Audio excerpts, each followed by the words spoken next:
पश्चिम बंगाल की राजधानी कोलकाता से एक बड़ी खबर सामने आ रही है। उत्तर 24 परगना जिले के मध्यग्राम में बुधवार रात 10:30 से 11 बजे के बीच पश्चिम बंगाल विधानसभा में नेता प्रतिपक्ष और बीजेपी नेता शुवेंदु अधिकारी के पीए चंद्रनाथ रथ की गोली मारकर हत्या कर दी गई है। ये इस वक्त की सबसे बड़ी खबर है और इस वक्त सबसे ज्यादा चर्चा बंगाल में इसी का हो रहा है। घटना के वक्त रथ स्कॉर्पियो गाड़ी से अपने घर जा रहे थे। गाड़ी में उनके अलावा एक ड्राइवर भी मौजूद था जो गाड़ी चला रहा था और एक और व्यक्ति गाड़ी में उस वक्त मौजूद था। अब ये बताया जा रहा है कि रथ के सीने में 2 गोलियां लगी हैं जो दिल के आर पार हो गई हैं। उसके अलावा एक गोली पेट में लगी है।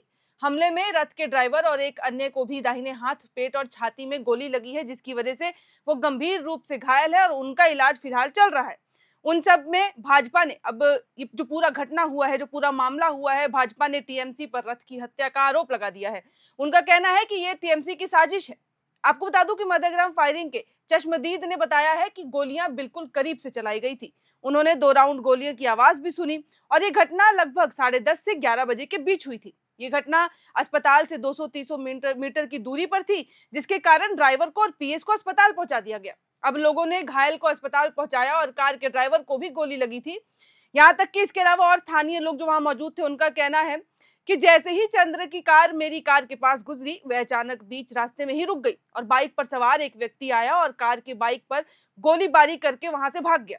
वह व्यक्ति काफी ज्यादा माहिर लग रहा था। ऐसा लग रहा था कि ये सब जो है वो प्री प्लान किया गया है, एक साजिश के तहत इस पूरी घटना को अंजाम दिया गया है। हालांकि जो भाजपा इन पे आरोप लगा रही है टीएमसी ने उन सारे आरोपों का खंडन करते हुए मामले की सीबीआई जांच की मांग कर दी है। इस घटना के करीब 1 घंटे के बाद करीब 12:30 बजे के करीब बशीरहाट जिले में रोहित रॉय नाम के भाजपा कार्यकर्ता को भी उसी वक्त गोली मारी गई।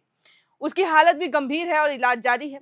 राज्य में अब देखा जाए तो बीते 2 दिन में पीए रथ के अलावा भाजपा के 2 और टीएमसी के कार्यकर्ताओं की हत्या हो चुकी है और अब इस घटना के बाद पूरे इलाके में हड़कंप समझ गया है। लेकिन इसी बीच अब बड़े नेताओं और पार्टी के बयान भी सामने आ रहे हैं। ये घटना जब रात को घटित हुई, उसके तुरंत बाद ही मध्यग्राम में अपने पीए चंद्र की गोली मारकर हत्या किए जाने पर बीजेपी नेता शुवेंदु अधिकारी का बयान सामने आ जाता है। शुवेंदु अधिकारी का ये कहना है कि ये एक सोची समझी हत्या है और डीजीपी ने भी उनको यही बताया है। 2 से 3 दिनों तक रैकी की गई थी और फिर इस हत्या को पूरी योजना के साथ, प्लान के साथ अंजाम दिया गया। पुलिस ने जांच शुरू कर दी है। हम शोक में हैं और इस घटना की निंदा करने के लिए हमारे पास शब्द भी नहीं है। दिल्ली से हमारे पूरे नेतृत्व ने इस बारे में जानकारी ली है। लगातार हम संपर्क में हैं। केंद्रीय मंत्री, इसके अलावा सुकांत मजूमदार ने मृतक के परिवार और पुलिस से भी बात की है। विभिन्न नेता और चुने हुए विधायक अपने अपने क्षेत्रों से यहाँ पहुंचे हैं जब से उन्होंने घटना की जानकारी मिली। पुलिस को कुछ सबूत मिले हैं और वे लगातार जांच में जुटे हुए हैं।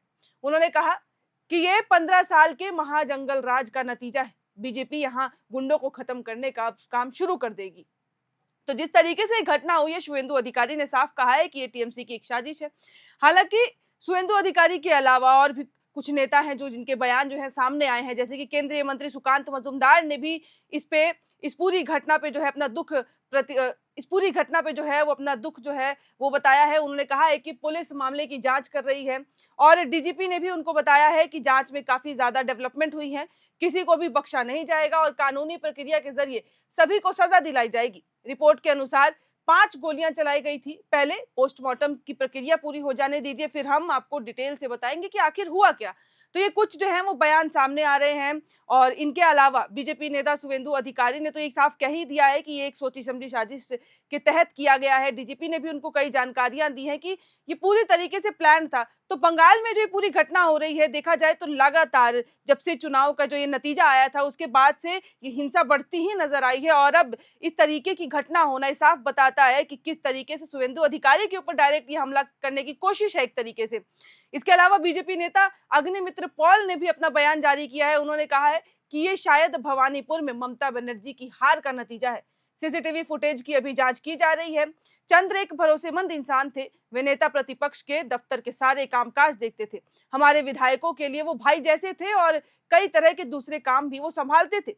और जिस इंसान का बीजेपी से कोई लेना देना ही नहीं था, उसकी हत्या क्यों की गई? यानी कि साफ तौर पे उनका भी ये कहना है कि जिस तरीके से इस पूरी घटना को अंजाम दिया गया है, ये ममता बनर्जी जो है वो अपनी हार पचा नहीं पा रही हैं और इसी कारणवश टीएमसी के कार्यकर्ता, हालांकि ये बात भी सामने आई है कि वो लोग ये नहीं कह रहे हैं कि डायरेक्ट किसी नेता ने कराया, पर हाँ, टीएमसी के ही कार्यकर्ता समर्थक जो हैं उनसे ये काम करवाया गया है, क्योंकि जिस तरीके की ये घटना हुई है बहुत बड़ी बात है और इस वक्त बंगाल में पूरी हलचल, सियासी हलचल जो है वो तेज हो गई है।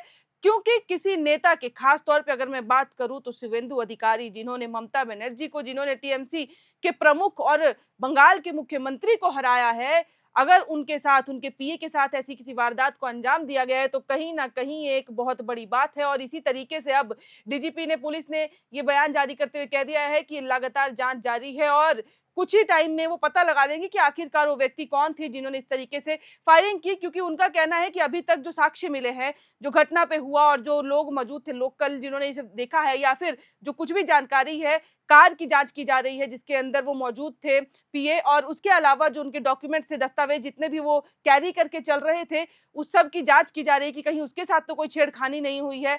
आखिर किस मोटो के साथ ये पूरी घटना को अंजाम दिया गया है और लोगों ने जो जो कुछ भी बयान दिया है उसके बिना पे अब पूरी जो जांच है उसकी प्रक्रिया शुरू कर दी गई है। और लगातार ये जो है आपस में कांटेक्ट किए हुए हैं, शुवेंदु अधिकारी भी पुलिस से कांटेक्ट में है, यहाँ तक कि दिल्ली में भी जो मंत्री लोग हैं उनसे भी कांटेक्ट में हैं और लगातार बातचीत जारी है। अभी आगे क्या कुछ होता है, क्योंकि बंगाल के लिए बहुत बड़ी खबर है, तो आगे जिस तरीके से कार्रवाई आगे बढ़ेगी, जो अपडेट्स आएंगे वो हम आप तक पहुंचाते रहेंगे। इस वीडियो में फिलहाल इतना ही, बाकी जो भी खबरें इनसे जुड़ी होंगी वो देखने के लिए बने रहें एयरनाउ के साथ।